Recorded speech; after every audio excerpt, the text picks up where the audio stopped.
I thought I knew my husband better than anyone in the world. We'd been together since high school, married for 8 years, and built what I believed was a beautiful life in Phoenix. But the night I decided to surprise him with dinner at his office, everything I thought I knew crumbled in an instant. What I discovered wasn't just an affair. It was an entire second family, complete with weekend soccer games, bedtime stories, and a 4-year-old boy who called my husband Daddy. Before we jump back in, tell us where you're tuning in from, and if this story touches you, make sure you're subscribed, because tomorrow, I've saved something extra special for you. My name is Jessica Thompson, and until 6 weeks ago, I considered myself one of the lucky ones. At 34, I had everything I'd dreamed of as a teenage girl growing up in small-town Arizona. A loving husband who still brought me coffee in bed on Saturday mornings. A beautiful 6-year-old daughter named Mia, who inherited my stubborn streak and David's quick wit. And a cozy 2-story house in Ahwatukee, where we hosted neighborhood barbecues and Mia's birthday parties. I taught 3rd grade at Sunset Elementary, a job that filled my days with laughter and purpose, while David worked as a regional sales manager for a medical equipment company downtown. Our life had a rhythm that felt as natural as breathing. David would kiss me goodbye every morning at 7:30, his tie slightly crooked in that endearing way that made me reach up to straighten it. He'd ruffle Mia's hair as she ate her cereal, making her giggle and protest that he was messing up her ponytail. By 8, I'd drop Mia at school on my way to work, spend my day teaching fractions and reading comprehension to 22 energetic 8-year-olds. Then pick her up for our after-school routine of homework, playground time, and whatever craft project had caught her imagination that week. David usually arrived home by 6:30, sometimes 7, if traffic was particularly brutal on the I-10. We'd have dinner as a family, Mia chattering about her day while David and I exchanged those married couple glances that spoke volumes without words. After Mia's bath and bedtime story, we'd collapse on the couch together, his arm around my shoulders as we caught up on our shows or simply talked about nothing and everything. It was ordinary in the most extraordinary way, the kind of contentment that romance novels never capture, because it's built on shared grocery lists and inside jokes rather than grand gestures. The first crack in this perfect picture appeared about 3 months ago, though I didn't recognize it as such at the time. David started working late more frequently, explaining that the company had landed a major contract with several hospitals across the valley, and he needed to coordinate deliveries and installations. It made sense. Medical equipment sales was a demanding field, and David had always been dedicated to his job. When he missed Mia's school play because of a last-minute client meeting, I was disappointed but understanding. When he had to cancel our date night for the 3rd week in a row, I felt a twinge of frustration but reminded myself that his hard work was what allowed me to work at a job I loved rather than something that simply paid the bills. The late nights became a pattern. 2, sometimes 3 times a week, David would text me around 4 o'clock to say he wouldn't be home until after 9. He'd arrive looking genuinely tired, loosening his tie as he walked through the door, apologizing for missing dinner again. I'd heat up his plate while he changed clothes, and we'd sit at the kitchen island as he ate, discussing Mia's day and weekend plans. He seemed distracted sometimes, checking his phone more often than usual, but when I asked if everything was okay, he'd smile and blame it on work stress. The second crack appeared when I was doing laundry and found a receipt in David's pants pocket for a restaurant I'd never heard of. Maria's Kitchen in Tempe, dated on a Tuesday when he'd supposedly been in back-to-back meetings until 8. The receipt showed 2 meals, which struck me as odd, since David usually grabbed something quick when he worked late. When I asked him about it casually over breakfast, he barely looked up from his coffee. Just grabbed dinner with Rodriguez from the East Valley account, he said. You know how these client dinners go. I nodded and dropped the subject, but something nagged at me. David had never mentioned anyone named Rodriguez before, and he usually came home with stories about his client meetings, especially the ones that involved dinner. I started noticing other small inconsistencies. A dry cleaning receipt for a shirt I'd never seen him wear. A charge on our credit card statement for a toy store in a part of town David never visited. The faint scent of unfamiliar perfume on his jacket one evening, which he explained away by saying he'd been in an elevator with several nurses from the hospital. Each explanation made perfect sense individually, but together they formed a pattern that made my stomach tighten with an anxiety I couldn't quite name. The third crack, the one that finally got my attention, happened on a Thursday evening when David called to say he'd be working until at least 10. Mia had been asking for days when Daddy would be home early enough to help her with the science project about desert animals that was due the following week. I could hear the disappointment in her 6-year-old voice when I explained that Daddy had to work late again, and something inside me shifted. I found myself wondering when David's job had become so demanding that he was missing these precious everyday moments with our daughter. That night, after putting Mia to bed with promises that Daddy would help with her project over the weekend, I sat in our living room staring at the family photos scattered across the mantel. David pushing Mia on the swing set he'd installed in our backyard. The three of us at last Christmas, matching pajamas and genuine smiles. Our wedding photo, David's hand on my waist as we cut the cake, both of us laughing at something his best man had just said. We looked so happy, so sure of our future together. When had that certainty started to feel fragile? I called my best friend Rachel that night after David finally came home and went straight to bed, claiming exhaustion. Rachel Martinez had been my anchor since college, the kind of friend who could read my moods through a text message and always knew exactly what to say. She worked as a nurse at Phoenix General, which meant she understood the demands of a career that involved other people's emergencies and unpredictable schedules. If anyone would tell me I was being Preparing and narrating this story took us a lot of time, so if you are enjoying it, subscribe to our channel. It means a lot to us. Now back to the story. Paranoid about David's work situation, it would be Rachel. Instead, she listened quietly as I explained the late nights, the receipts, the growing distance I felt between David and me. When I finished, she was silent for a long moment. "Jess," she finally said, her voice gentle but serious, "how long has this been going on?" When I told her it had been building for about 3 months, she sighed audibly. "You know I love David, but 3 months is a long time for a sudden increase in work demands. Have you asked to visit his office lately? Brought him lunch or dinner like you used to?" The question hit me like a physical blow because I realized I hadn't. In the early years of our marriage, I'd occasionally surprise David at work, especially during my summer breaks from teaching. His colleagues knew me, and I knew them. His assistant Maria would always greet me with a warm smile and ask about Mia. David would beam with pride as he introduced me to new team members, his arm around my waist as he explained that I was the teacher who kept him grounded. But I couldn't remember the last time I'd been to his office. When had I stopped being part of that world? Rachel's voice brought me back to the present. "Maybe it really is just work," she said carefully. "But maybe it wouldn't hurt to find out for sure. Trust your instincts, Jess. You know David better than anyone. If something feels off, there's probably a reason." After we hung up, I lay awake next to my sleeping husband, studying his profile in the dim light filtering through our bedroom blinds. This was the man who'd held my hand through my father's funeral, who'd stayed up all night when Mia had pneumonia as a toddler, who still left little notes in my lunch bag when he remembered. But as I watched him sleep, I realized I couldn't shake the feeling that I was looking at a stranger. The decision to follow David didn't come all at once. It built slowly over the next week, as I found myself paying attention to details I'd previously overlooked. The way he showered immediately when he came home from these late nights, even though he'd showered that morning. The fact that his shirts never seemed wrinkled, despite supposedly spending 12 hours in meetings and client visits. The new cologne he'd started wearing, something woodsy and expensive that he claimed was a free sample from a hotel where he'd met clients. On Tuesday of the following week, David announced another late night, this one supposedly involving a presentation to a group of doctors in Tempe. He'd be home around 9:30, he said, kissing my forehead as I graded papers at the kitchen table.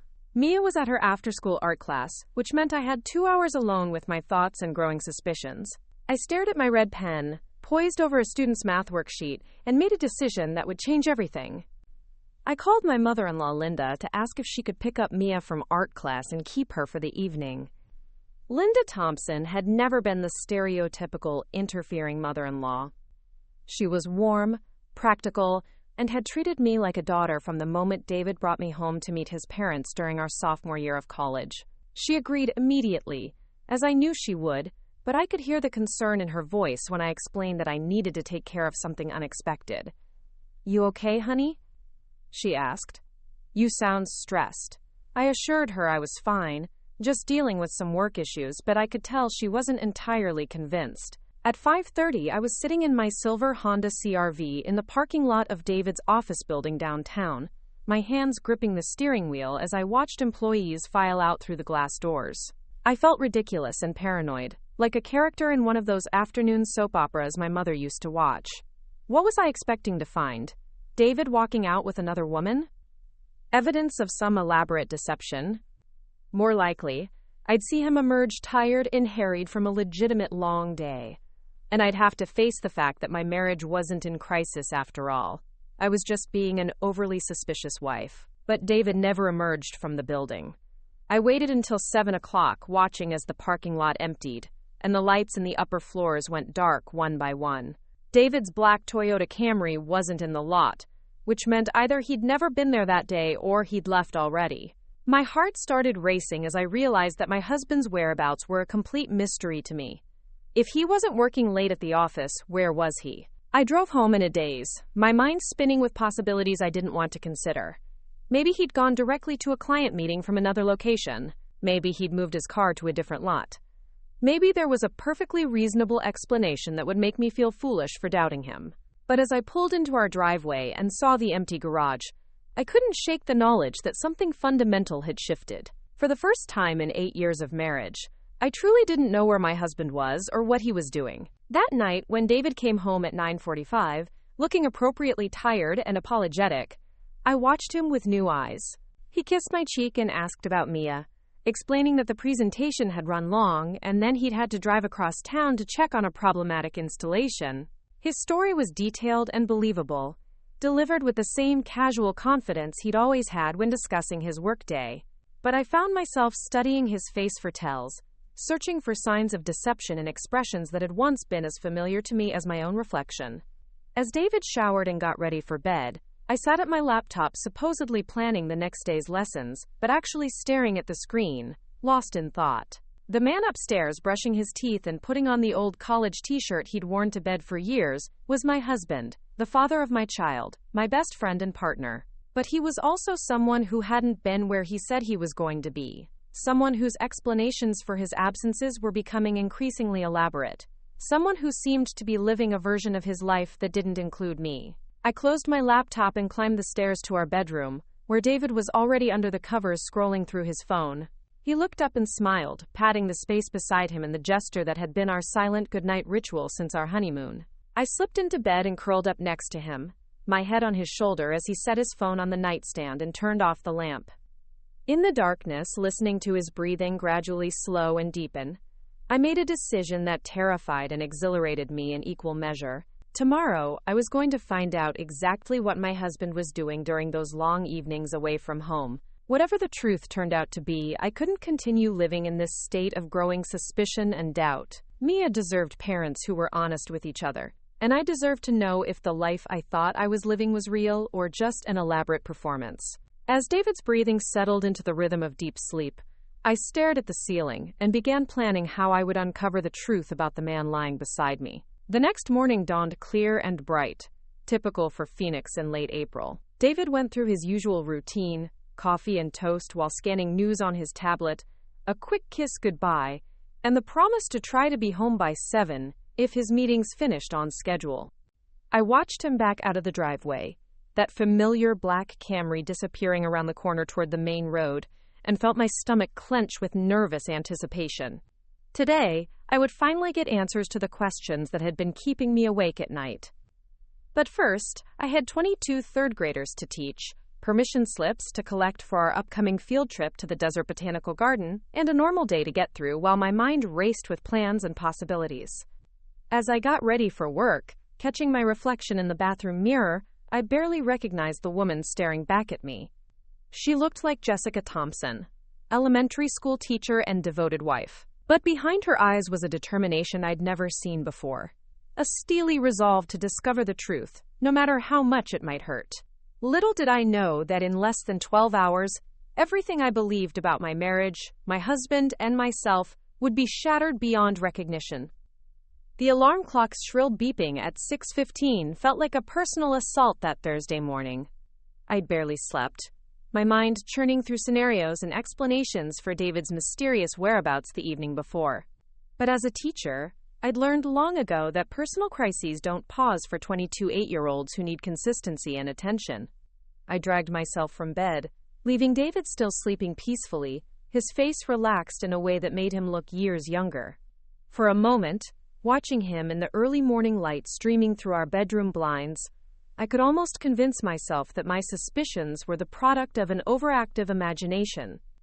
Our morning routine unfolded with mechanical precision. I started the coffee maker, its familiar gurgling providing a comforting soundtrack as I prepared Mia's lunch. Peanut butter and grape jelly on whole wheat, cut diagonally the way she preferred, with apple slices and the granola bar she'd picked out during our last grocery trip. David emerged from the shower as I was braiding Mia's hair, his tie hanging loose around his neck.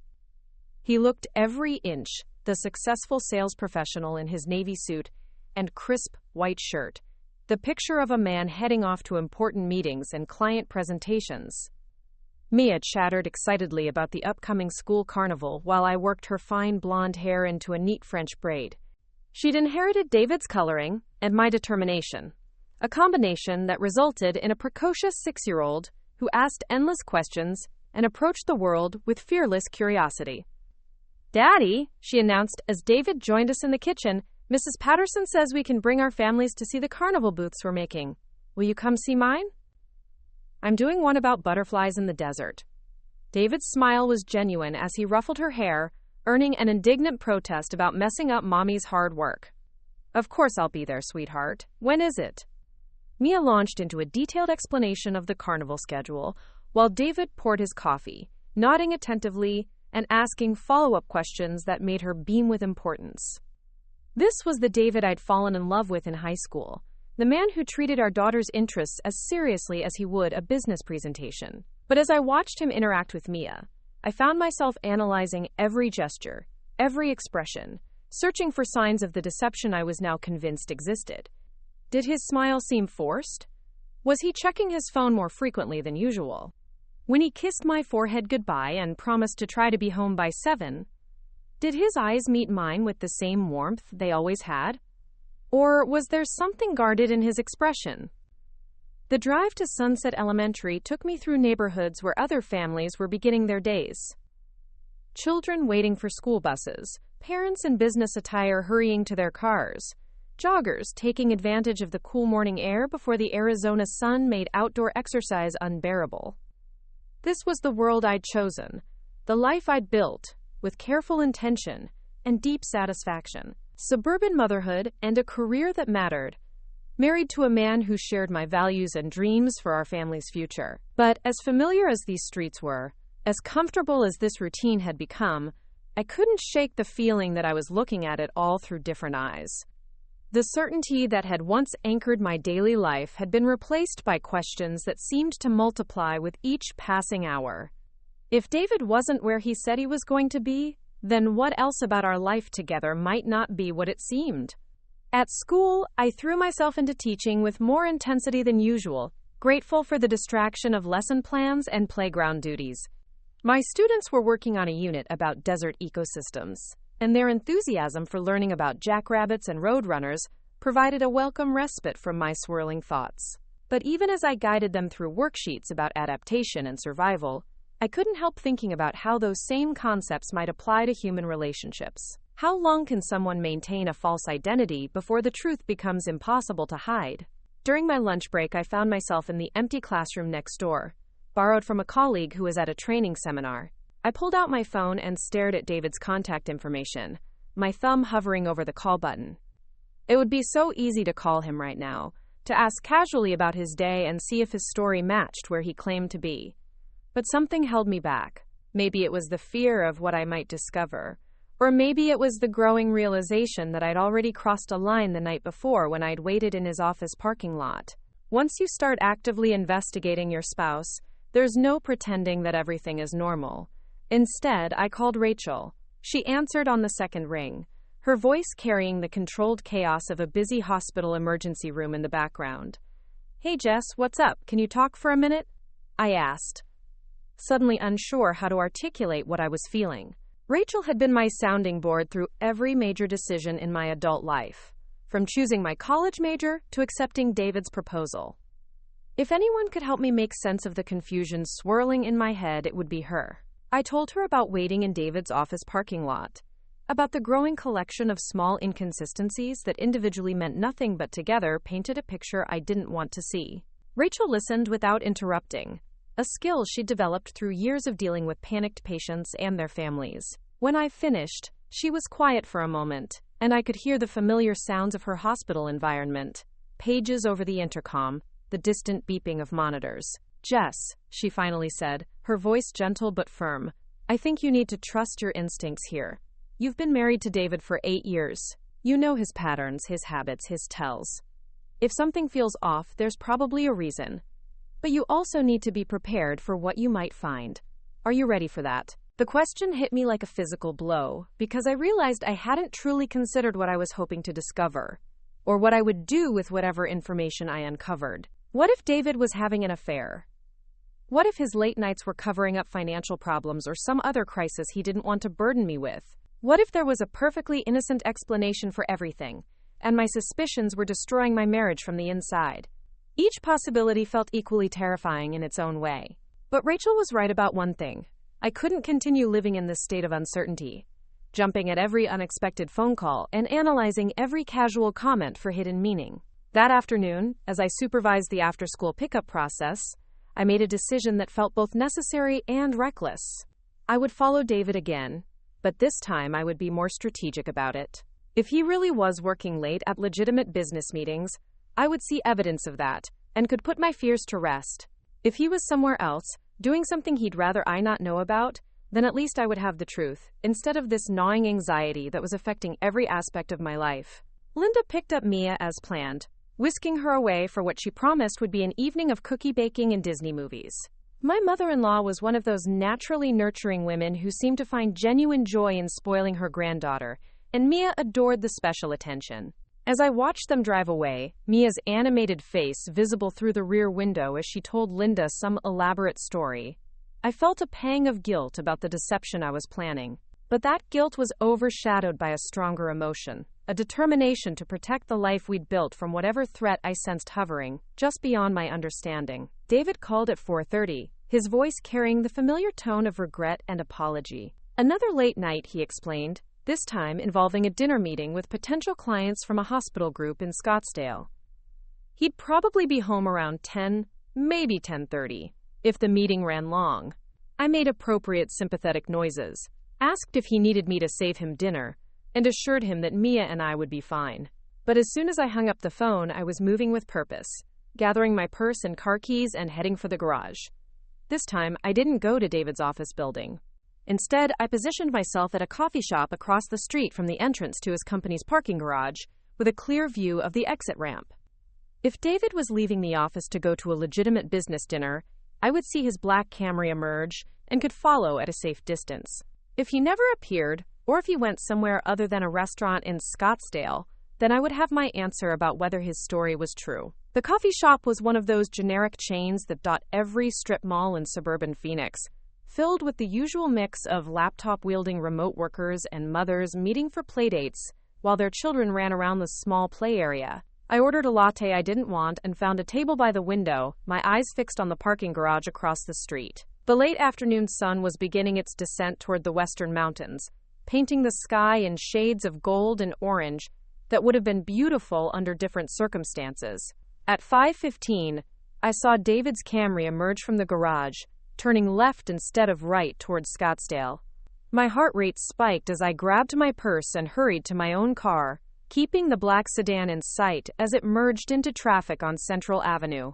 Following someone without being detected was harder than it looked in movies, I quickly discovered. I had to maintain enough distance to avoid being spotted while keeping David's car visible in the increasingly heavy rush hour traffic. David drove with confidence, like someone who knew exactly where he was going. He took the I-10 east, the same route he would take to go home, but instead of exiting at our usual off-ramp, he continued toward Tempe. My stomach tightened as I realized we were heading toward the same general area where that mysterious restaurant receipt had come from, the one I'd found in his pants pocket weeks earlier. The sun was setting in earnest now, the sky deepening to brilliant reds and purples that Phoenix was famous for. Under normal circumstances, I would have pulled over to take a picture for Mia, who collected sunset photos like other children collected stickers. But tonight, the beauty felt ominous, like nature was providing a dramatic backdrop for whatever revelation awaited me. David exited at Rural Road and turned into a neighborhood I'd never explored before. The houses here were smaller than in our subdivision, older constructions from the 70s and 80s, with desert landscaping and carports instead of proper garages. It was a perfectly respectable working-class area, but it was worlds away from the newer developments and manicured golf courses of Ahwatukee. What possible business could David have in this part of town? I followed from a distance as he turned into the parking lot of an apartment complex called Desert Palms. The buildings were two-story stucco structures arranged around a central courtyard with a small pool and playground. David parked in front of Building C and sat in his car for a moment, checking his phone. From my position across the street, I could see him clearly, and what I observed made my blood run cold. This wasn't the posture of a man heading to a business dinner. This was someone preparing for something personal, intimate, important. David got out of his car and walked to a ground-floor apartment, fishing a key from his pocket. Not knocking, not being invited in, but using his own key to enter. The casual familiarity of the gesture hit me like a physical blow. This wasn't his first visit to this place. This was somewhere he belonged, somewhere he had a right to be, somewhere he kept his own key. I sat in my car across the street, engine running, hands shaking as the full implications of what I'd witnessed began to sink in. My husband had a key to an apartment I'd never heard of, in a neighborhood he'd never mentioned, in a part of town he supposedly never visited. The elaborate stories about client dinners and late meetings suddenly took on a different meaning. David wasn't working late. David was living some other version of his life, one that didn't include me or Mia. But even as that realization crashed over me, I found myself searching for alternative explanations. Maybe this was a safe house for clients in some kind of witness protection situation. Maybe David was helping someone from his company who was going through a divorce or family crisis. Maybe there was some perfectly reasonable business explanation for why he had access to this apartment. I clung to these increasingly desperate rationalizations because the alternative, the obvious explanation, was too devastating to fully accept. As I sat there debating whether to leave or continue my surveillance, the apartment door opened again. David emerged, but he wasn't alone. Walking beside him was a woman with shoulder-length dark hair, wearing jeans and a coral-colored blouse. She was petite and pretty, in an understated way, with the kind of natural beauty that didn't require much enhancement. But what made my chest tighten was something beyond jealousy, was the easy familiarity between them. David's hand rested naturally on the small of her back as they walked toward his car. She leaned into him slightly, the way couples do when they've been together long enough to move in unconscious synchronization. But the real shock came when a small figure burst out of the apartment behind them. A little boy, maybe 4 or 5 years old, with light brown hair and David's distinctive nose, came running after them, calling out in a voice that carried clearly across the parking lot. "Daddy, wait! You forgot to see my new dinosaur book." The world seemed to stop moving. Daddy, this child, this beautiful little boy who looked so much like the photos of David at that age, had called my husband Daddy. And David's response wasn't surprise or confusion. He turned with a smile that I recognized, the same expression he wore when Mia wanted to show him one of her art projects or needed help with homework. He scooped the boy up in his arms, listening attentively as small hands pointed excitedly at a picture book. I watched my husband, the man I'd shared a bed with for 8 years, the father of my child, the person I trusted more than anyone in the world, having an intimate family moment with people I'd never seen before.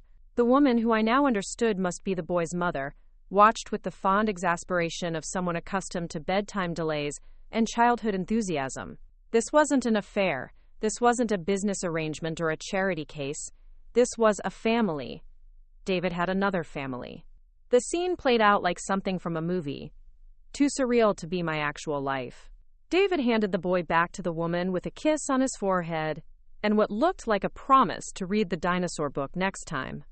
The woman said something that made David laugh, that genuine laugh I thought belonged only to me and Mia. Then David kissed her, not passionately, but with the comfortable affection of long-established intimacy.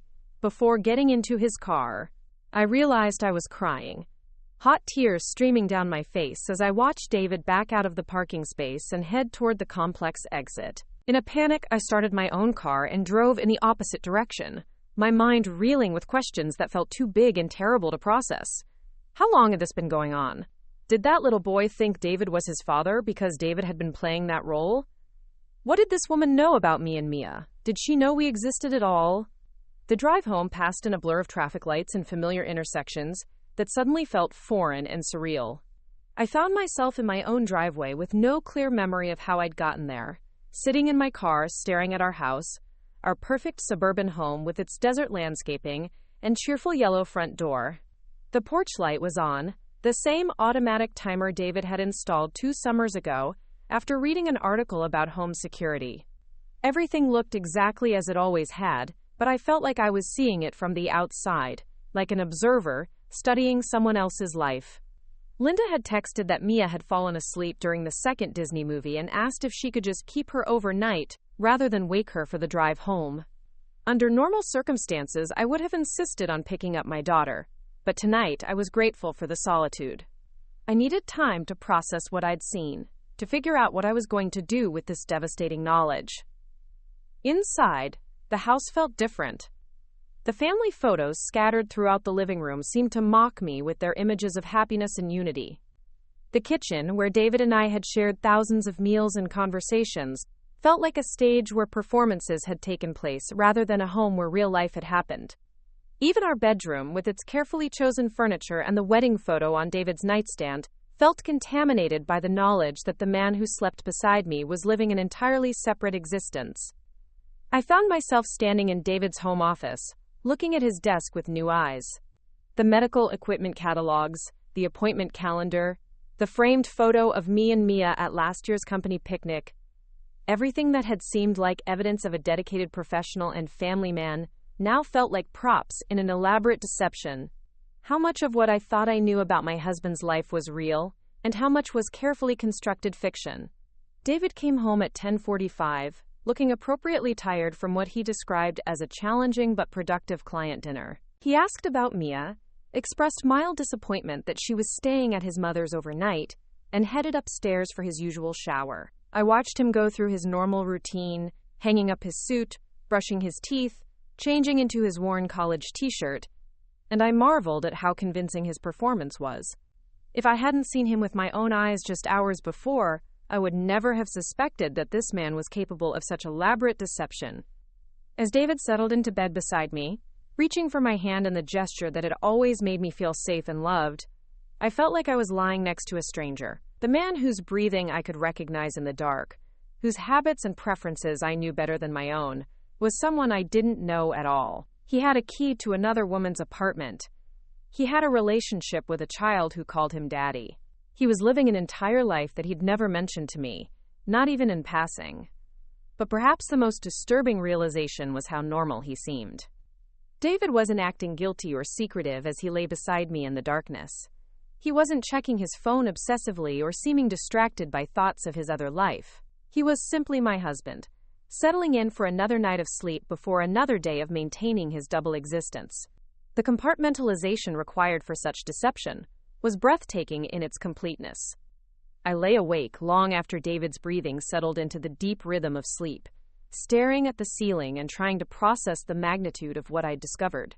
My marriage wasn't struggling through a rough patch or dealing with normal challenges. My marriage was a lie. The life I thought I was living was only half the story, and the other half involved people I'd never met and relationships I knew nothing about. Tomorrow, David would wake up and go through his normal routine, kissing me goodbye and promising to try to be home early. He would spend his day moving between his two worlds, with the skill of someone who'd been practicing this deception for years.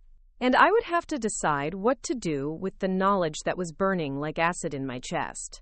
How do you confront someone about a secret so big that it calls into question everything you thought you knew about them? How do you even begin to ask those questions? But as I lay there in the darkness, listening to the man beside me breathe peacefully in his sleep, I realized that asking questions was exactly what I was going to have to do. The woman I'd been yesterday, the trusting wife who believed her husband's explanations without question, was gone forever. In her place was someone I didn't recognize yet. Someone who was going to have to find the courage to demand the truth, no matter how much it hurt. The house settled around us with its familiar creaks and sighs, but I felt like I was sleeping in a stranger's bed, in a stranger's life, next to a man who had spent years perfecting the art of being two people at once. And tomorrow I was going to have to figure out how to be brave enough to shatter the illusion that had been my marriage, even if it meant destroying everything I'd thought was real and permanent and true. Sleep had become an impossible luxury. I spent the weekend moving through the motions of normal family life while my mind churned with images I couldn't erase. The little boy with David's nose calling him daddy. The casual intimacy between my husband and a woman whose name I didn't even know. The key in David's pocket that opened doors to a life I'd never imagined existed. By Monday morning, I felt like I was living inside my own skin while watching someone else's life unfold around me. Mia had returned from her grandmother's house full of stories about cookie decorating and late-night movie marathons, her 6-year-old energy, a stark contrast to the emotional exhaustion that seemed to have settled into my bones. David played the part of devoted father with his usual skill, listening to Mia's animated recounting of her adventures while making her favorite pancakes shaped like butterflies. He asked questions, laughed at her jokes, and ruffled her hair with the same affection he'd always shown. Watching him interact with our daughter while knowing what I now knew felt like watching an actor deliver a flawless performance of a role he'd been playing for years. The weekend had been a masterclass in David's ability to compartmentalize his double life. Saturday morning, he'd helped Mia with her desert animals science project, patiently cutting out pictures of roadrunners and javelinas while explaining their adaptations to Arizona's harsh climate. Saturday afternoon, he'd worked in the garage, organizing tools and fixing the squeaky hinge on our back gate. Saturday evening, we'd ordered pizza and watched a family movie, Mia curled between us on the couch while David absently played with my hair. If I hadn't witnessed his other life with my own eyes, I would never have suspected that anything was amiss. But Sunday had brought another late afternoon call about work obligations. David explained that he needed to review presentation materials for a major client meeting on Monday, apologizing with the right amount of regret while gathering his laptop and promising to be back before Mia's bedtime.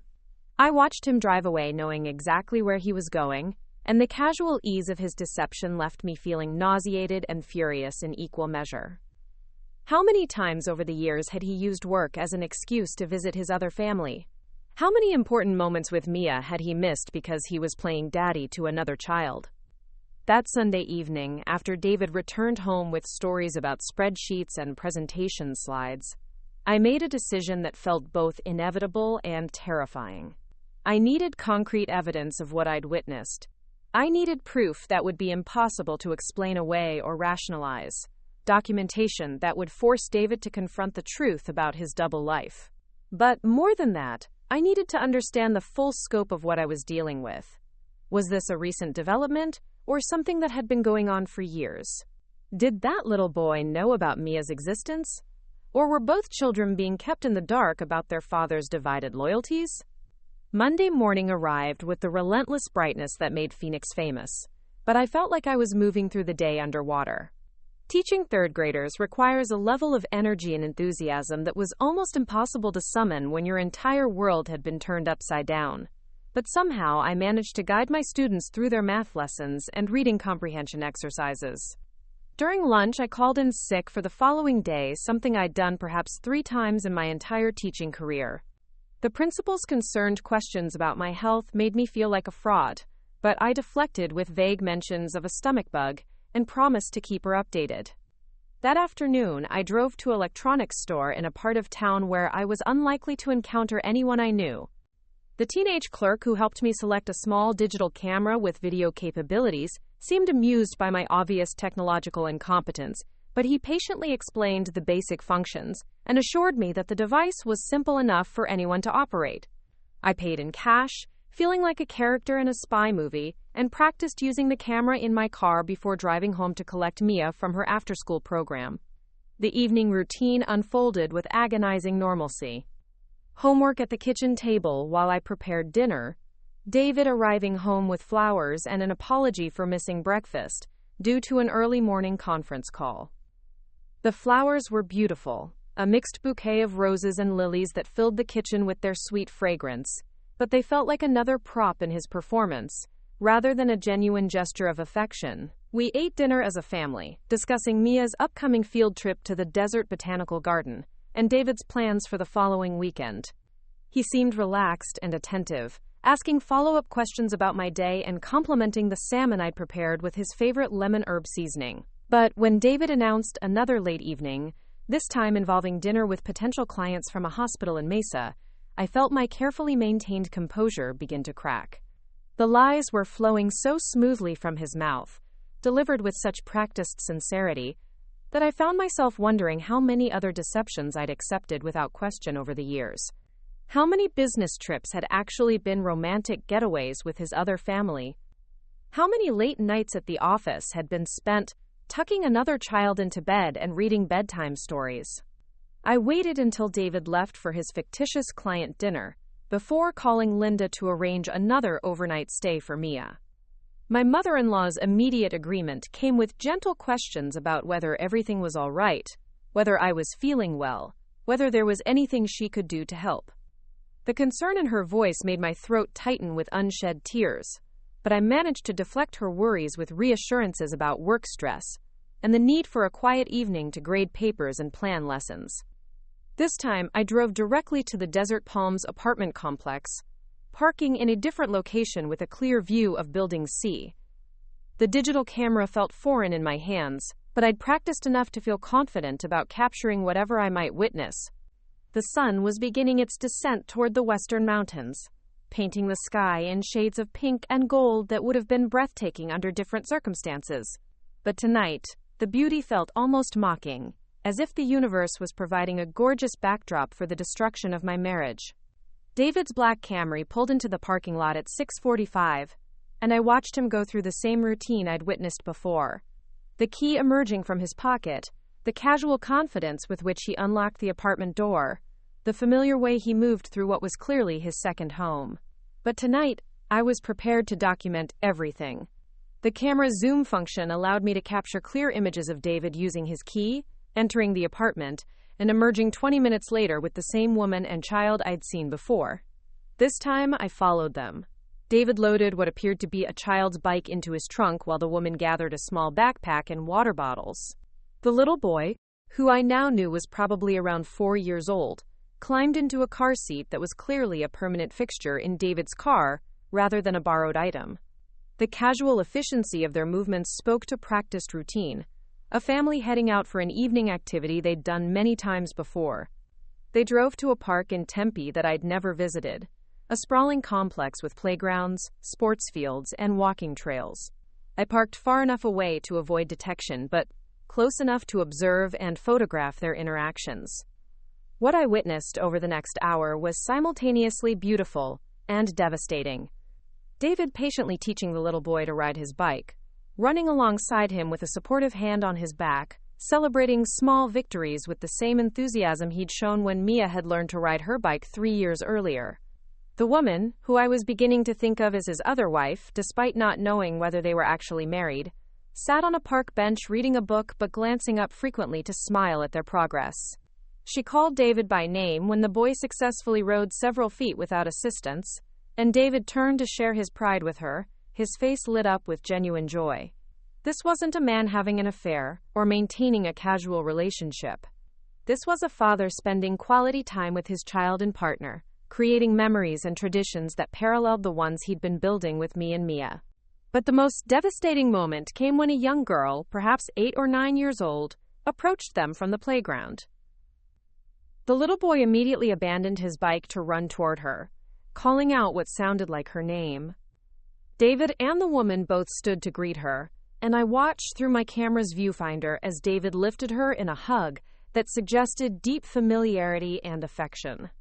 The woman smoothed the girl's hair and asked questions that prompted animated responses, while David listened with the same attentive expression I'd seen him wear countless times when Mia told him about her day.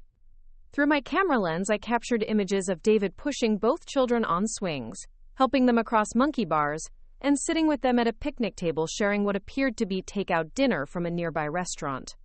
The woman joined them, and for all the world they looked like a normal family enjoying an evening at the park. David's body language was relaxed and natural, his interactions with both children comfortable and loving. He wasn't playing a role or putting on an act. This was clearly a genuine part of his life, as real and meaningful to him as the life he shared with me and Mia.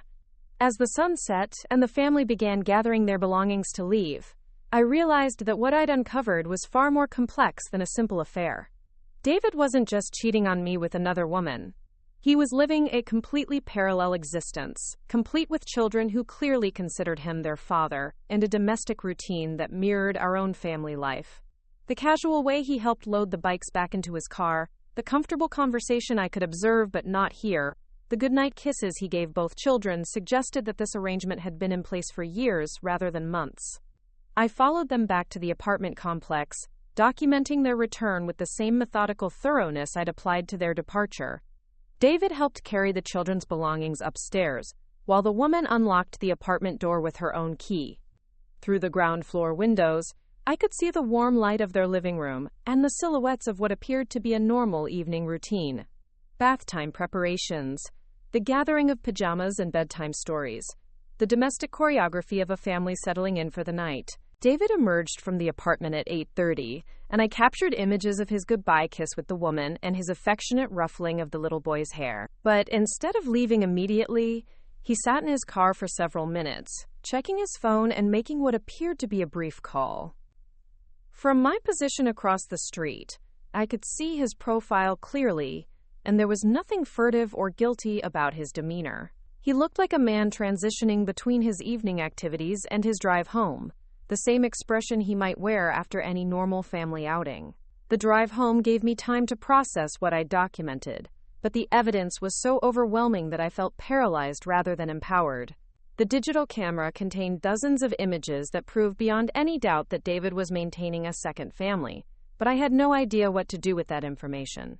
How do you confront someone about deception so elaborate and long-standing? How do you even begin to ask questions about relationships and commitments that apparently span years? Back at home, I uploaded the photos to my laptop and found myself staring at undeniable proof of my husband's double life.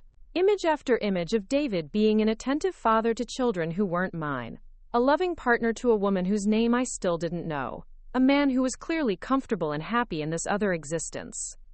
The technical quality of the photos was good enough to leave no doubt about what they depicted, but the emotional impact was devastating enough to leave me feeling physically ill. I printed several of the clearest images, my hands shaking as I fed paper into our home printer. The mechanical sound seemed impossibly loud in the quiet house, but I needed physical evidence that I could hold and examine and reference when my courage wavered. The photos looked different on paper, somehow more real and final than they had on my computer screen. David pushing a strange child on a swing. David sitting at a picnic table with a woman who wasn't me and children who weren't ours. David kissing someone goodbye with the same casual affection he'd shown me that very morning. When David came home at 9:45, looking appropriately tired from his supposed client dinner, I was sitting at the kitchen table with the photos spread in front of me like evidence in a criminal trial. The sound of his key in the front door sent adrenaline coursing through my system, but I forced myself to remain seated, to wait for him to come to me rather than rushing to confront him in the entryway. The printed images seemed to pulse with accusation under the kitchen's bright overhead lighting, irrefutable proof of betrayal and deception. David's footsteps approached the kitchen, and I heard him call out his usual greeting, asking whether Mia was already asleep and whether I'd had a good evening. His voice carried the same warm familiarity it always had, but now I could hear the practiced quality of his performance, the way he slipped seamlessly from one version of himself to another.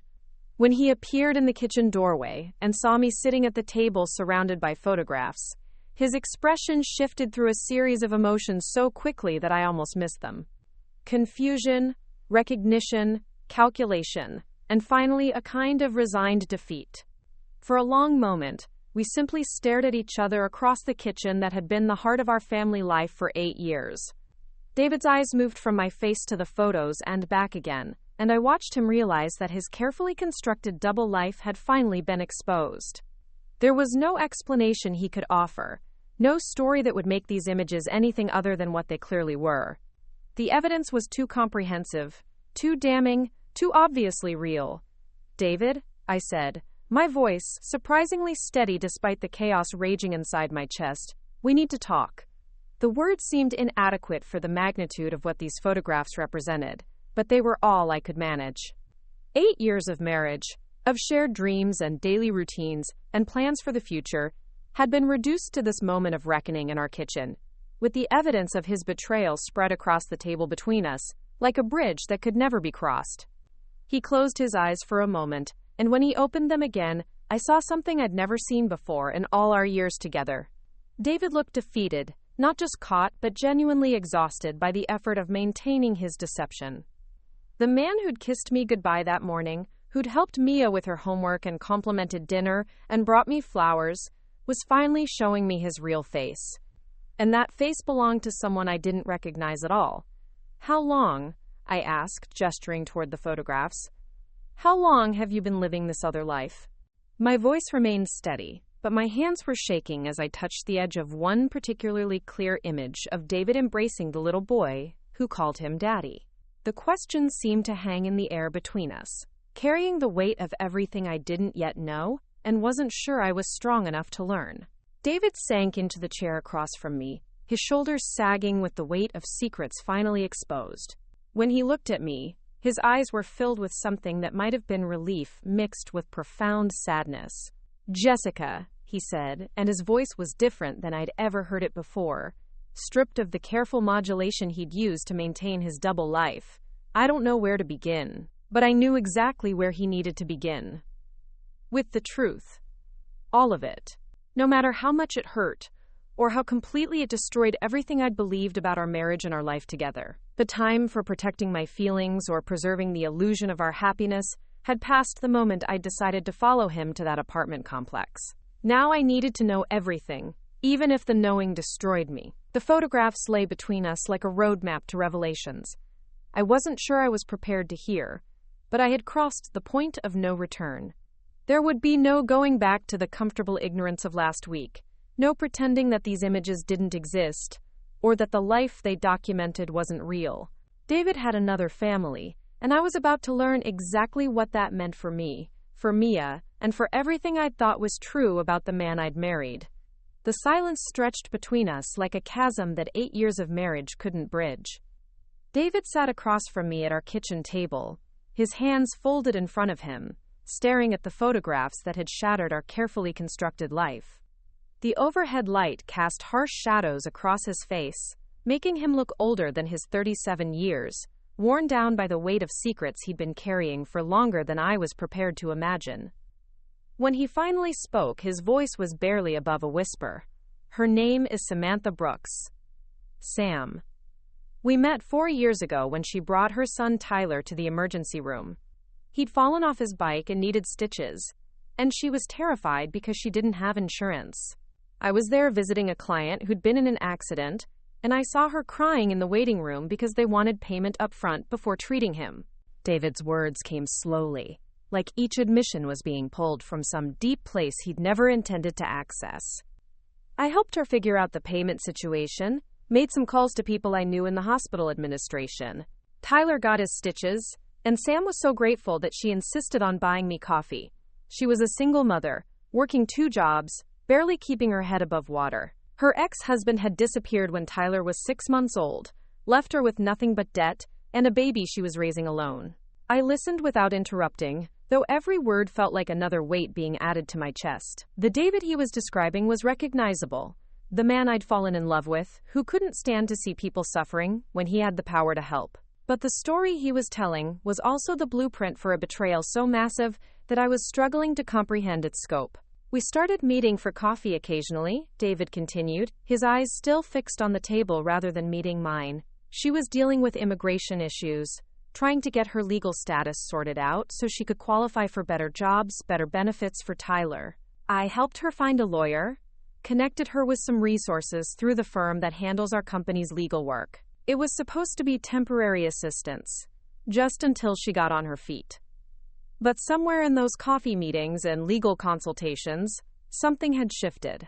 David's voice grew even quieter as he described the gradual evolution from helper to friend to something more intimate. Sam was different from anyone he'd ever known, he explained. She'd grown up in poverty, fought for everything she'd achieved, raised her son with a strength and determination that amazed him. She didn't take his help for granted or expect him to solve all her problems. She was grateful but not dependent, appreciative but not clingy. The affair started 6 months after they met, David admitted, finally looking up to meet my eyes. It was supposed to be a one-time thing, a moment of weakness when we were both feeling overwhelmed by our respective situations. You and I had been going through that rough patch, remember? When Mia was having those behavioral issues at school, and you were stressed about the new curriculum requirements at work. We barely spoke for weeks, except to coordinate schedules and discuss Mia's problems. I remembered that period, though it felt like looking back at someone else's life now. Mia had been struggling with a difficult teacher and acting out at home, while I'd been drowning in new state requirements that seemed designed to make teaching more complicated rather than more effective. David and I had been like ships passing in the night, focused on managing our individual crises rather than supporting each other through them. But I'd never imagined that our temporary distance had created space for him to build an entirely separate relationship. The one-time thing became a regular thing, and before I knew it, Sam and Tyler had become part of my life in a way I never intended, David continued. Tyler started calling me Daddy when he was 3 years old, and Sam tried to correct him, but I told her it was okay. He didn't have a father figure, and if he wanted to see me that way, I could handle that responsibility. I thought I could manage both families without either one suffering. The casual way he said both families made my stomach lurch with nausea. David wasn't describing an affair that had gotten out of hand. He was describing a deliberate choice to maintain two complete lives, two sets of responsibilities, two groups of people who depended on him for love and support and financial stability. The logistics alone must have required extraordinary planning and deception.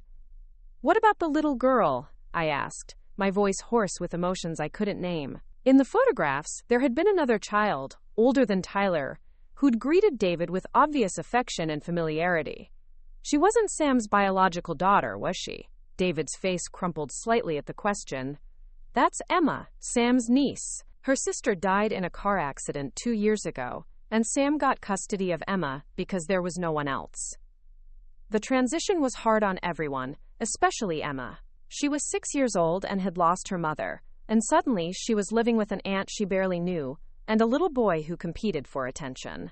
I helped them through that time, took on more of a parental role with both kids, because Sam was overwhelmed trying to manage her grief while supporting Emma through hers. So David hadn't just been playing father to one child. He'd been actively parenting 2 children who weren't biologically his, attending school events and doctor's appointments, helping with homework and bedtime routines, creating the kind of stable family environment that every child deserves. The scope of his involvement was staggering, but what made it truly devastating was the genuine love I'd witnessed in his interactions with Tyler and Emma. This wasn't a man going through the motions of obligation. This was a father who cared deeply about his children's well-being and happiness. How did you manage it? I asked, gesturing toward the photographs scattered across our table. How did you keep track of 2 completely different lives? The logistics seemed impossible to maintain without someone getting suspicious or schedules conflicting in ways that would expose the deception. David ran his hands through his hair, a gesture I'd seen thousands of times but which now seemed foreign and unfamiliar. It wasn't easy, he admitted. I had to become incredibly organized, keep separate calendars, separate phone lines, separate email accounts for different aspects of my life. The company was flexible about my schedule as long as I met my sales targets, so I could arrange my appointments around both families' needs. I told you I was working late when I was actually helping Tyler with his bicycle or reading bedtime stories to Emma. I told Sam I had business travel when I needed to be here for Mia's school events or our family activities. The elaborate nature of his deception, was almost as shocking as the deception itself. David had essentially been living as two different people, maintaining separate relationships and responsibilities with the skill of a professional actor playing multiple roles. But the emotional toll of such compartmentalization must have been enormous, and I found myself wondering when he'd stopped feeling guilty about lying to both families and started accepting it as normal. "Do they know about us?" I asked, dreading the answer but needing to understand the full scope of what we were dealing with. "Does Sam know that you're married, that you have another daughter? Do Tyler and Emma know they have a sister they've never met?" David's silence was answer enough, but he eventually confirmed what I'd already suspected.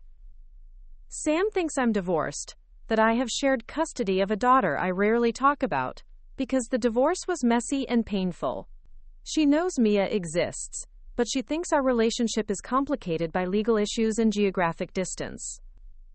Tyler and Emma have heard me mention Mia occasionally, but they think she's someone from my past life rather than my current family." The cruelty of that revelation hit me like a physical blow. Not only had David been lying to me for 4 years, but he'd been lying to Sam and her children as well. None of us had been given the information we needed to make informed decisions about our lives and relationships. Sam had been building a future with a man who was already married, while I'd been trusting a husband who was emotionally and financially supporting another family. Both women had been loving a man who wasn't entirely available to either of them. "What about money?" I asked, suddenly understanding why our finances had been tighter than they should have been given David's supposedly successful sales career. "How much of our family's resources have you been spending on them?" The question felt mercenary even as I asked it, but the practical implications of David's double life were as important as the emotional ones. David's answer confirmed my suspicions about our financial struggles. He'd been providing substantial support to Sam and the children, helping with rent and groceries and medical expenses that her jobs didn't adequately cover. The money came from overtime pay and commission bonuses that he'd never mentioned to me, funds I'd never known existed because he managed our family's finances and I trusted him completely. The financial deception was almost as devastating as the emotional betrayal. While I'd been worrying about whether we could afford Mia's summer camp or whether we should postpone our kitchen renovation, David had been maintaining 2 households and supporting 5 people instead of 3. Every family vacation we'd canceled due to budget constraints, every expense we'd debated or delayed, had been shaped by David's secret financial obligations to his other family. As David continued his confession, describing years of elaborate scheduling and careful lies, I found myself marveling at the energy required to maintain such an extensive deception. He'd been attending Tyler's soccer games and Emma's school plays while telling me he was in client meetings. He'd been helping Sam navigate legal paperwork and medical appointments while claiming to be tied up with sales presentations. He'd been building traditions and creating memories with children who called him Daddy, while assuring me that work demands were the only thing keeping him from being more present in Mia's life. But perhaps the most painful part of his revelation was the genuine love I could hear in his voice when he talked about Tyler and Emma. This wasn't a man who'd gotten trapped in an unwanted situation. This was a father who clearly adored his children and took pride in their accomplishments and growth. When he described Tyler learning to ride his bike or Emma's adjustment to her new school, his face lit up with the same joy I'd seen when Mia reached similar milestones. The realization that David was capable of loving multiple families simultaneously was somehow more devastating than if he'd simply been having an affair. An affair suggested passion overruling judgment, a temporary loss of control that might be forgiven and overcome. But David's situation suggested something deeper and more permanent. He hadn't chosen Sam over me or his other children over Mia. He'd chosen everyone, spreading himself so thin that none of us had received the full devotion we deserved. "What happens now?" I asked when David's confession finally wound down. The question encompassed everything I couldn't yet articulate about our future, about Mia's relationship with her father, about the practical and emotional logistics of untangling 8 years of marriage from 4 years of deception. David looked at me with eyes that seemed older than they had that morning. "I don't know," he admitted. "I've been dreading this conversation for years, knowing that eventually the truth would come out.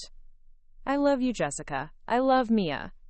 But I also love Sam and Tyler and Emma. I can't just walk away from them, but I understand if you can't forgive what I've done." the word love felt almost meaningless in the context of such massive betrayal. How could David claim to love me while lying to me every day for 4 years? How could he claim to love our daughter while missing important moments in her life to attend to his other children? Love required honesty and prioritization and sacrifice, qualities that seemed incompatible with maintaining multiple families in ignorance of each other's existence. But as I sat there looking at this man I'd thought I knew completely, I realized that David's version of love was different from mine. He genuinely believed he could love everyone equally, that his capacity for affection was unlimited, even if his time and resources weren't. The tragedy wasn't that he'd stopped loving me, but that he'd never understood that love sometimes requires choosing, that trying to be everything to everyone often results in being nothing to anyone. The next few hours passed in a blur of difficult conversations and impossible decisions. David agreed to sleep in the guest room while we figured out our next steps, and I called Linda to ask if Mia could stay another night. My mother-in-law's concerned questions about whether everything was all right made me realize that our family crisis would eventually involve more people than just David and me. Mia would need explanations she could understand. Linda would want to know why her son's marriage was falling apart. Friends and colleagues would notice changes in our family dynamics. But the conversation that terrified me most was the one I'd eventually need to have with Sam. This woman had been building a life with a man who'd been lying to her as extensively as he'd been lying to me. She deserved to know the truth about David's marital status, just as I'd deserved to know about her existence. The children deserved to understand that their family situation was more complicated than they'd been led to believe. David spent the following day moving between our house and the apartment in Tempe, having conversations with Sam that mirrored the devastating revelation I'd experienced the night before. When he returned that evening, he looked like a man who'd aged years in a single day. Sam was angry and hurt and confused, he reported. She felt betrayed by his lies, but also terrified about what his confession meant for her children's stability. Tyler and Emma had known David as their primary father figure for years. The prospect of losing him was devastating for all of them. Over the following weeks, David and I began the painful process of untangling our lives while trying to minimize the trauma for all the children involved. We agreed that Mia needed to know she had a half-brother and half-sister, though we struggled with how much detail to share about the circumstances of their relationship. David would continue to be involved in Tyler and Emma's lives, but he needed to establish clearer boundaries and more honest communication with Sam about their future. The legal and financial aspects of our separation were complicated by David's support obligations to his other family.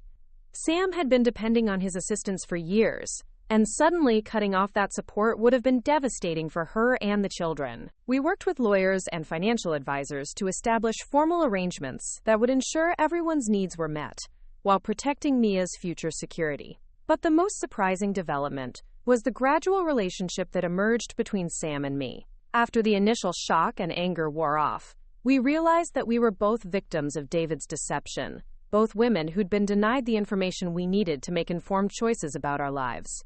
Our first conversation was awkward and painful, but it was also the beginning of an understanding that would eventually benefit all of our children. Mia's first meeting with Tyler and Emma was arranged at a neutral location, a family-friendly restaurant where the children could interact in a safe, supervised environment. The three of them were cautious with each other initially, but children are remarkably adaptable when adults provide honest explanations and consistent support. Tyler was thrilled to discover he had an older sister, while Emma appreciated having another girl in the family dynamic. The adults in the situation took longer to find their equilibrium. David struggled with guilt about the pain he'd caused everyone, while trying to maintain meaningful relationships with all of his children.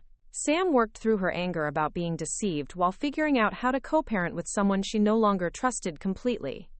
I navigated the strange territory of being divorced from someone I'd never stopped loving, while learning to appreciate the woman who'd been my unwitting rival for years. The new family structure that eventually emerged was unconventional but functional. David had visitation schedules with both sets of children, though he no longer lived with either family full-time. Sam and I coordinated holidays and special events to ensure that Tyler and Emma could maintain relationships with both Mia and David. The children adapted to their expanded family with the resilience that kids often show when adults are honest with them about difficult situations. It took nearly a year for the sharp edges of betrayal and anger to soften into something resembling acceptance.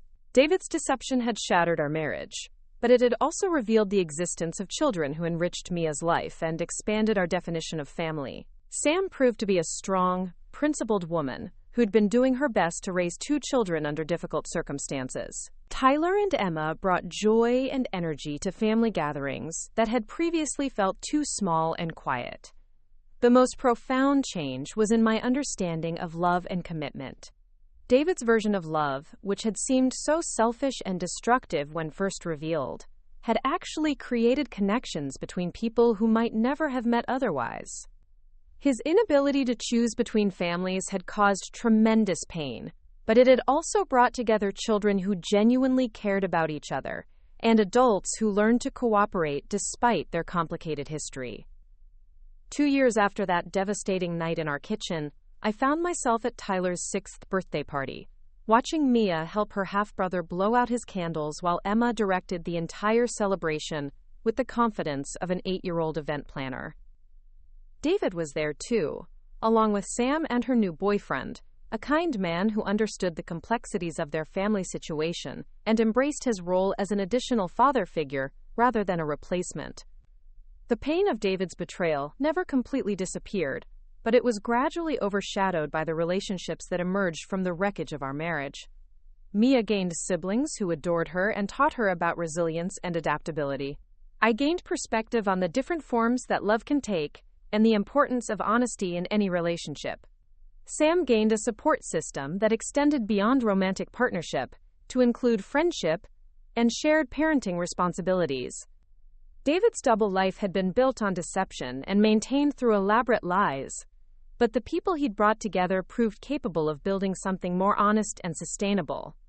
The new family structure required constant communication and compromise, but it was based on truth rather than illusion. Everyone knew where they stood, what they could expect, and what was expected of them. Looking back, I could see that David's greatest mistake wasn't falling in love with Sam or becoming attached to Tyler and Emma. His mistake was believing that love could be maintained through deception, that families could be sustained by lies, that people could be protected by being kept in ignorance. The truth had been painful for everyone involved, but it had also been liberating. Once we all knew what we were dealing with, we could make informed decisions about how to move forward. The evening of Tyler's birthday party, as I helped clean up wrapping paper and leftover cake, Sam approached me with the tentative smile that had become familiar over the months of learning to be friends rather than rivals. "Thank you," she said simply, "for pushing for the truth, even when it was hard for everyone. The kids are better off knowing who they really are to each other." I looked around the room at our unconventional family, David helping Emma with a new puzzle, while Mia taught Tyler how to fold paper airplanes, and realized that Sam was right. The truth had been devastating when first revealed, but it had also been the foundation for relationships that were stronger and more honest than anything built on deception could ever be. The story that had begun with my husband's lies had evolved into something more complex and ultimately more hopeful. Love, I'd learned, wasn't about perfect marriages or traditional family structures. It was about people choosing to care for each other despite their flaws and mistakes, about children being raised by adults who prioritized their well-being over their own convenience, about building connections that could survive even the most difficult revelations. David would always be the man who'd betrayed my trust and shattered our marriage with his deception. But he was also the father who'd brought together children who enriched each other's lives, who'd connected women who proved capable of friendship despite their complicated history, who'd created the circumstances for a family that was larger and more resilient than either of the original units had been. As I drove home that evening, Mia chattering in the back seat about the party and her plans for Tyler's next visit, I realized that forgiveness wasn't about forgetting what had happened or pretending that the pain hadn't been real. Forgiveness was about accepting that people were capable of both tremendous damage and unexpected grace, that even the most devastating betrayals could sometimes lead to connections that enriched everyone involved. The marriage I'd thought was perfect had been built on lies, but the family that emerged from its destruction was based on truth. And truth, however painful, had proved to be a much stronger foundation for love than any deception could ever be. The aftermath of David's confession stretched out like a desert landscape, vast and unforgiving, with no clear path forward visible on the horizon. In the days that followed our kitchen table revelation, I found myself moving through a world that looked exactly the same but felt completely foreign. The coffee maker still gurgled to life at 6 in the morning, Mia still needed her hair braided before school, and the Arizona sun still painted our backyard in golden light each evening. But underneath the familiar rhythms of daily life, everything had shifted in ways I was only beginning to understand. David had moved into our guest room, a temporary arrangement that felt both necessary and surreal. We maintained the pretense of normalcy for Mia's sake, eating breakfast together and discussing her school projects with the careful politeness of strangers sharing a hotel.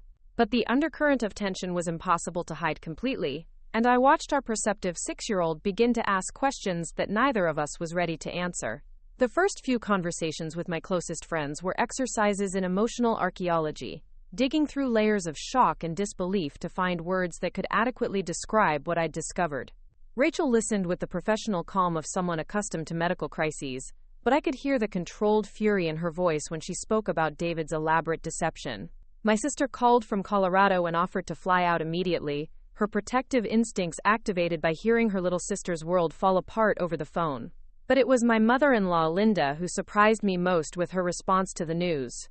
When I finally worked up the courage to tell her what David had been hiding, expecting shock or denial or fierce defense of her son, she simply sighed with the weariness of someone who'd been carrying suspicions she'd never wanted to voice. "I wondered," she said quietly, her voice heavy with sadness. "The last couple of years he seemed different when he talked about work. Too many details, too many explanations for things that should have been simple. And he looked tired in a way that didn't match the hours he claimed to be working. But I kept telling myself I was being paranoid, that successful careers required sacrifices I didn't understand."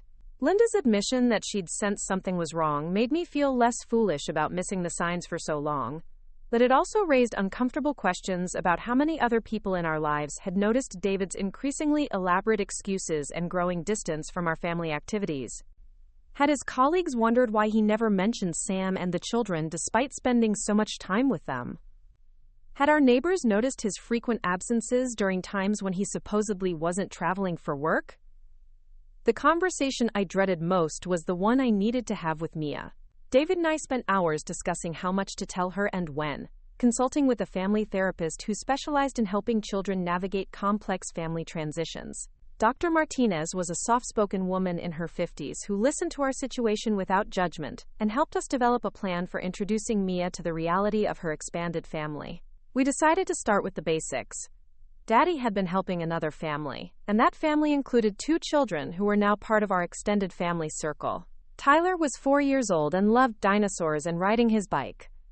Emma was 8 and enjoyed art projects and science experiments. They lived with their mom Sam in a different part of Phoenix, and Daddy spent time with them because they didn't have another father figure in their lives. Mia's reaction was both heartbreaking and resilient in the way that children often are when faced with adult complexities they don't fully understand. She was hurt that Daddy had been spending time with other children instead of being home more often, but she was also curious about these new siblings she'd never heard of before. Her questions were direct and practical in a way that forced David and me to confront aspects of the situation we'd been avoiding. "Does Tyler know how to ride a bike without training wheels like me?" she asked during one of our careful family discussions. "Can Emma do multiplication yet? Do they go to school near here? Will I get to meet them soon?" Her eagerness to connect with her half-siblings was touching, but it also highlighted how much David's deception had deprived all the children of relationships they might have enjoyed for years. The logistics of arranging that first meeting between Mia and her half-siblings required careful coordination with Sam, who was navigating her own emotional crisis while trying to protect Tyler and Emma from the adult drama surrounding David's revelation. Our initial phone conversation was awkward and painful. 2 women who'd been unwittingly sharing a man trying to figure out how to coexist in the aftermath of his deception. Sam's voice carried exhaustion and anger in equal measure, but underneath those emotions I could hear the same determination to protect the children that was driving my own decisions. We agreed to meet at a family restaurant in neutral territory, somewhere none of us had been before, where the children could interact in a safe environment while the adults figured out how to navigate this unprecedented situation. The night before that first meeting, I lay awake, staring at the ceiling and wondering what I was doing. Was I crazy to think that bringing these families together was the right choice? Would it be better for everyone if David simply chose one family over the other, allowing clean breaks and fresh starts, rather than the messy complexity of trying to maintain relationships built on years of lies? But every time I considered walking away from Sam and her children, I thought about Mia's excited questions about her new siblings, and David's genuine love for Tyler and Emma. Whatever mistakes had been made, whatever deceptions had been maintained, there were real relationships at stake now. Children who cared about each other, who could benefit from those connections, if the adults in their lives could find a way to make it work. The restaurant Sam had chosen was one of those family-friendly chains, with crayons on every table and a play area visible from the dining room. I arrived first, claiming a booth in a quiet corner where we could talk without being overheard, my hands shaking slightly as I arranged the children's menus and tried to prepare myself for meeting the woman who'd been sharing my husband's affections for 4 years. Sam walked in holding hands with Tyler and Emma, and I recognized them immediately from the photographs I'd taken during my surveillance. But seeing them in person was different, more real and immediate than any image could convey. Tyler was small for his age, but carried himself with the confidence of a child who'd been loved and encouraged. Emma was tall and gangly in the way of 8-year-olds, her dark hair pulled back in a ponytail that reminded me of Mia's preferred hairstyle. Sam herself was prettier than the photos had suggested, with intelligent brown eyes and the kind of understated elegance that comes from making careful choices about a limited wardrobe. She moved with the efficient grace of someone accustomed to managing multiple responsibilities simultaneously, guiding both children while scanning the restaurant for potential problems or opportunities. When our eyes met across the dining room, I felt a jolt of recognition that had nothing to do with the surveillance photos. This was the woman who'd been on the receiving end of David's attention during all those late nights I'd spent wondering why he seemed distant and distracted. This was the person who'd been sharing his thoughts and dreams and daily experiences while I'd been relegated to discussions about schedules and household maintenance. But as Sam approached our table, her expression carefully neutral and her grip tight on both children's hands, I realized that she'd been as much a victim of David's deception as I had been. She'd been building a life with a man who told her he was divorced, who'd explained his limited availability and financial constraints as the result of complicated custody arrangements rather than an ongoing marriage to someone else. The introductions were stilted and formal, adults trying to model appropriate behavior while navigating an unprecedented social situation. Tyler hid behind Sam's legs initially, overwhelmed by meeting the sister he'd heard about but never expected to encounter. Emma was more outgoing, studying Mia with the frank curiosity of one child evaluating another. Mia oscillated between excitement and shyness, clearly thrilled to have siblings, but uncertain about how to interact with children she'd known about for less than a week. David arrived 20 minutes late, looking harried and apologetic in a way that immediately raised my suspicions about whether he'd been coordinating his story with Sam before facing both families together. His greeting was awkward, trying to show appropriate affection for all the children, while navigating the emotional minefield of having both women he'd been deceiving present in the same space. The meal itself was a masterclass in polite conversation stretched over undercurrents of massive tension. Sam and I found ourselves making small talk about the children's school experiences and favorite activities, while David attempted to mediate conversations he'd never intended to have. Tyler gradually warmed up to Mia, bonding over their shared love of chicken nuggets and animated movies. Emma appointed herself the responsible older sibling, helping Tyler with his silverware and translating his mumbled responses to adult questions. But the most revealing moment came when Tyler casually mentioned a recent trip to the zoo that David had taken them on, describing the elephants and giraffes with the enthusiasm of a 4-year-old recounting a perfect day. I watched David's face as he realized that Tyler was inadvertently exposing another lie, describing an outing that had supposedly been a client meeting in David's version of a schedule. The layers of deception were so complex that even in this moment of forced honesty, new lies were being revealed. How many family outings had David shared with Sam and her children while telling me he was working? How many of Tyler and Emma's milestones had he witnessed while missing similar moments in Mia's life? The scope of what he'd been juggling was staggering, but the cost to all the relationships involved was becoming increasingly clear. After lunch, we moved to a nearby park where the children could play while the adults attempted more substantial conversation. Watching Mia help Tyler navigate the playground equipment while Emma organized an elaborate game involving imaginary kingdoms, I was struck by how naturally they interacted despite their complicated circumstances. Children, it seemed, were more adaptable than adults when it came to accepting unconventional family structures. Sam and I found ourselves sitting on a bench together, watching our children play while David pushed Tyler on a swing with the kind of paternal attention I'd assumed was reserved for Mia. The conversation that emerged was hesitant at first, two women trying to find common ground in a situation neither of us had chosen or anticipated. "I need you to know that I never would have gotten involved with him if I'd known he was married," Sam said quietly, her eyes fixed on the children rather than meeting mine. "When he told me he was divorced, that his ex-wife had moved away with their daughter and made visitation difficult, I believed him. He seemed like someone who'd been hurt by a bad situation, not someone who was actively deceiving multiple people." Her words carried the ring of truth, and I found myself believing her, despite the anger I'd been carrying toward the woman I'd seen as the destroyer of my marriage. Sam had been operating with incomplete information, just as I had been. She'd fallen in love with a man who'd presented himself as available, who'd integrated himself into her family's life with apparent sincerity and genuine affection for her children. As our conversation continued, I began to understand the full complexity of what David had created. He hadn't just been maintaining two relationships. He'd been actively building two families, creating traditions and memories and emotional bonds that were real and meaningful, despite being founded on deception. Tyler and Emma genuinely saw him as their father figure, while Sam had been planning a future that included marriage and the kind of stability she'd never experienced as a single mother. The revelation of David's ongoing marriage had shattered Sam's world as completely as it had destroyed mine, but she was facing additional challenges I hadn't considered.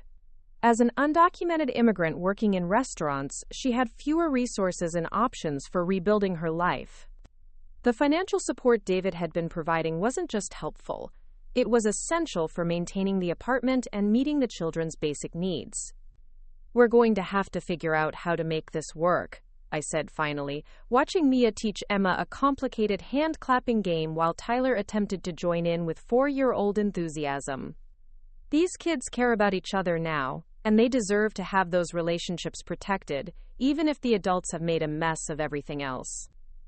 Sam's relief at my words was visible, her shoulders relaxing slightly as she realized I wasn't going to try to cut David off from her family entirely. We began discussing practical arrangements, how to coordinate schedules and holidays, how to explain the situation to the children's schools and friends, how to establish boundaries that would protect everyone while maintaining the connections that had developed.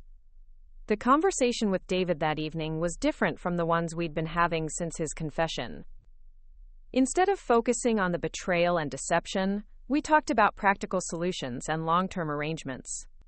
David would move out of our house permanently, finding his own place where he could have visitation with all 3 children.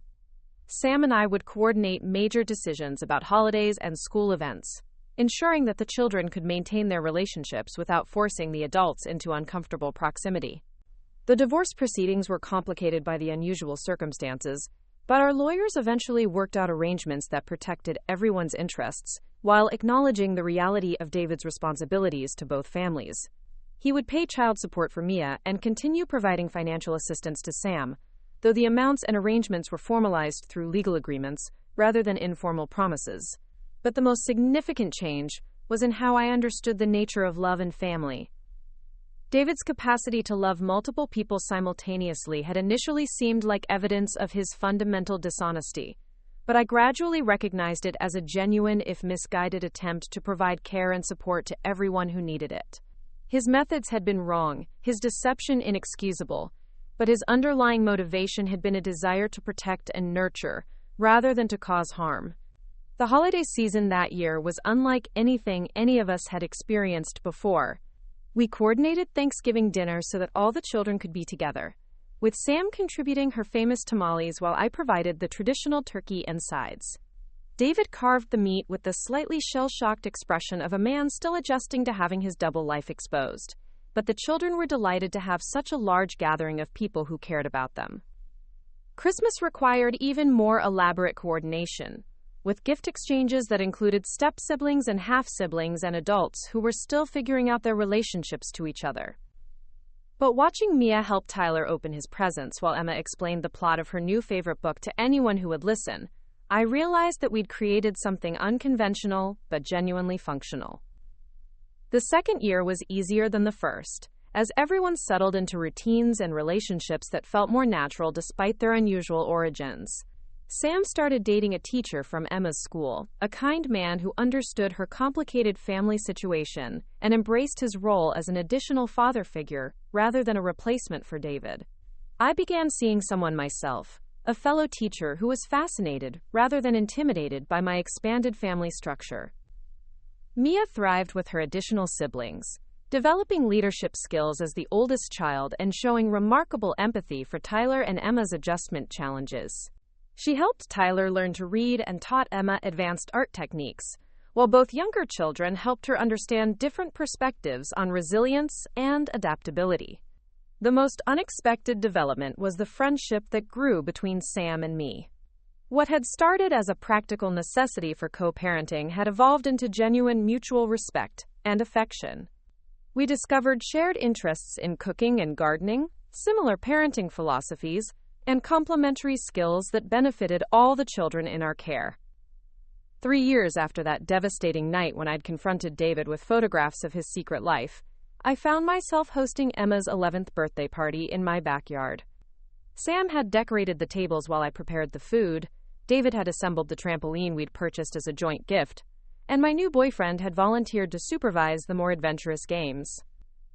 Watching Emma blow out her candles surrounded by siblings and step-siblings and adults who'd all committed to her well-being despite the complicated circumstances that had brought us together, I reflected on how different my life had become from what I'd originally planned. The marriage I'd thought was perfect had been built on fundamental deception, but the family that had emerged from its destruction was more honest and resilient than anything I could have imagined. David's betrayal had shattered my understanding of love and commitment, but it had also introduced me to people who enriched my life in ways I never could have anticipated. Tyler's boundless enthusiasm and Emma's artistic talent had become as much a part of my daily experience as Mia's academic achievements and social development. Sam's strength and pragmatism had taught me new approaches to problem-solving and conflict resolution. The pain of discovering David's deception never completely disappeared, but it was gradually overshadowed by gratitude for the relationships that had emerged from the wreckage. The children had gained siblings they adored, while the adults had learned to co-parent with people they'd never chosen, but had come to value and respect. On quiet evenings when all the children were settled with homework or art projects, Sam and I would sometimes discuss how different our lives might have been if David had been honest from the beginning. We might never have met, might never have discovered our compatibility as friends and co-parents. Tyler and Emma might never have had a stable father figure, while Mia might have remained an only child without the resilience and empathy that came from navigating complex family relationships. The truth was painful when first revealed, but it had been the foundation for building something more authentic and sustainable than any relationship based on deception could ever be. David's lies had brought us together, but our commitment to honesty and the children's well-being had created bonds that proved stronger than the circumstances that had created them. Looking back, I could see that David's greatest failure wasn't falling in love with Sam or becoming attached to Tyler and Emma. His failure was believing that love could be sustained through lies, that families could thrive when built on foundations of deception and compartmentalization. But his failure had also created opportunities for growth and connection that none of us could have anticipated. The evening of Emma's birthday party, as we cleaned up wrapping paper and leftover cake, Tyler asked me to help him write a thank you note to his grandmother for the art supplies she'd sent. As I guided his 4-year-old handwriting across the page, he looked up at me with David's eyes and said, "I'm glad you're my sister's mom and my extra mom too." His simple statement captured something profound about the family we'd created from the ruins of David's deception.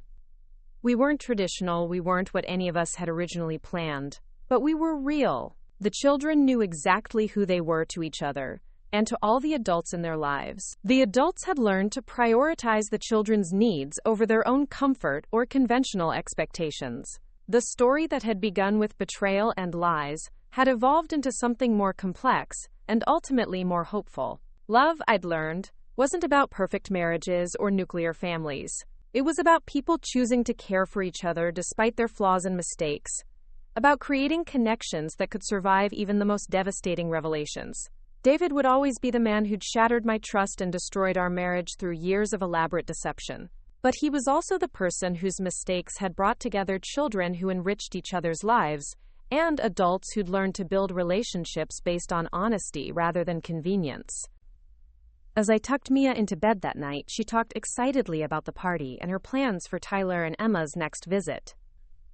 Her easy acceptance of our unconventional family structure reminded me that children are often wiser than adults about what really matters in relationships. Love, loyalty, and honest communication mattered more than traditional structures or conventional arrangements. The marriage I'd thought was perfect had been an illusion, but the family that emerged from its destruction was based on truth. And truth, however painful in the moment of revelation, had proved to be a much stronger foundation for lasting relationships than any deception could ever provide. In losing the life I'd planned, I'd discovered possibilities I'd never imagined, connections that enriched not just my own experience, but the lives of everyone willing to embrace the complexity and beauty of our expanded definition of family. The morning sun streamed through the kitchen windows of my new house in Scottsdale, casting warm patterns across the breakfast table where 3 children sat working on their weekend homework. Mia, now 11 and growing into her role as the responsible older sister, was helping 9-year-old Tyler with his multiplication tables, while 13-year-old Emma sketched in the margins of her history worksheet. The comfortable chaos of a Saturday morning with kids felt both familiar and miraculous, considering how different my life had become from what I'd once imagined possible. The house itself was smaller than the one David and I had shared in Ahwatukee, but it felt more like home than anywhere I'd ever lived. Sam and I had found it together during one of our weekend house hunting expeditions, drawn to its open floor plan and the large backyard that would accommodate our combined family gatherings. The mortgage was entirely mine, a symbol of the financial independence I'd worked hard to achieve after the divorce, but the decorating had been a collaborative effort involving input from all the children about colors and furniture arrangements. Marcus emerged from the master bedroom, still in his pajama pants, and the old college t-shirt he'd stolen from my dresser months ago. He moved with the easy confidence of someone who belonged in this space, dropping a kiss on top of my head as he reached for the coffee pot. The children barely looked up from their homework, accustomed to his presence in our morning routine after 2 years of dating that had gradually evolved into something more permanent and committed. Marcus Rodriguez was everything David hadn't been. Honest to a fault, emotionally available, and genuinely enthusiastic about the unconventional family structure he'd inherited when he'd started dating me. A high school history teacher with a dry sense of humor and infinite patience for children's questions, he'd won over Tyler and Emma almost immediately with his ability to turn historical facts into entertaining stories. Mia had taken longer to warm up to him, protective of our newly stable life and suspicious of any man who might disrupt the peace we'd worked so hard to achieve. But Marcus had proved his commitment through consistency rather than grand gestures, showing up for school events and soccer games without being asked, helping with homework when the kids needed an extra pair of hands, and supporting my co-parenting relationship with Sam without jealousy or resentment. He understood that our family came as a package deal, that loving me meant embracing Tyler and Emma as fully as he embraced Mia, and he'd never wavered in that commitment even when the logistics got complicated. The transformation of my relationship with Sam from reluctant cooperation to genuine friendship remained one of the most surprising developments of the past 5 years. She'd become the sister I'd never had, someone who understood the unique challenges of raising children in our unconventional arrangement, and who shared my commitment to putting their needs above adult convenience or traditional expectations. We coordinated everything from birthday parties to medical appointments, splitting responsibilities based on our individual strengths rather than arbitrary divisions of labor. Sam had married her teacher boyfriend the previous spring, in a small ceremony that had included all of our children as participants, rather than mere observers. Watching Tyler walk his mother down the aisle while Emma served as maid of honor and Mia read a poem she'd written for the occasion, I'd felt the same pride and joy I would have experienced at any family wedding. These people had become my chosen family, bound together not by blood or law but by shared commitment to each other's well-being and happiness. David's role in all our lives had evolved into something more sustainable, though admittedly less central than his original position in either household. He lived in a modest apartment across town, close enough to maintain regular visitation with all 3 children, but far enough away to give everyone space to build their own independent relationships. His sales career had suffered somewhat during the chaos of managing 2 separate divorces and establishing formal custody arrangements, but he'd eventually found his footing with a smaller company that valued his experience and didn't require the extensive travel that had once provided cover for his deceptions. The children's relationships with their father had required careful nurturing and occasional professional guidance to navigate the complex emotions surrounding his years of deception. Tyler, being the youngest when everything came to light, had adapted most easily to the new arrangement, accepting explanations about Daddy living in a different house without dwelling on the reasons why. Emma had struggled more with feelings of betrayal and abandonment, requiring therapy to process her anger about the lies that had shaped her early childhood. Mia had been the most affected, old enough to understand the full scope of David's deception, but young enough to blame herself for not being important enough to keep her father from seeking another family. But time and consistent support from all the adults in their lives had helped the children develop healthier relationships with their father based on realistic expectations, rather than the idealized version they'd once believed in. David had learned to be more present and honest in his interactions with them, while they'd learned to appreciate his genuine love for them, even while acknowledging his significant flaws as a partner and co-parent. The previous weekend had marked 5 years since the night I'd confronted David with photographs of his secret life, and I'd found myself reflecting on how dramatically everyone's circumstances had changed. The anniversary had passed without fanfare or deliberate acknowledgement, but its significance wasn't lost on me as I watched the children navigate their homework and weekend chores with the comfortable efficiency of kids who knew exactly where they belonged and who cared about them. Emma had grown into a thoughtful teenager with artistic talents that were beginning to attract attention from her middle school teachers and local art programs. Her sketches covered the refrigerator and hallway walls, capturing moments from our family gatherings and everyday activities with the observational skills of someone who'd learned early to pay attention to the emotional undercurrents in adult relationships. She'd started selling small pieces at craft fairs, saving money for art supplies and college funds with the practical determination she'd inherited from Sam. Tyler had blossomed into a confident 9-year-old whose enthusiasm for learning was matched only by his talent for making friends wherever he went. His struggles with reading in the early elementary years had been overcome through patient tutoring and accommodations that recognized his learning differences as challenges to be managed rather than limitations to be accepted. He played Little League baseball with the fierce competitiveness of someone who'd learned that effort mattered more than natural ability, and his games had become family events that brought together all the adults who cared about his success.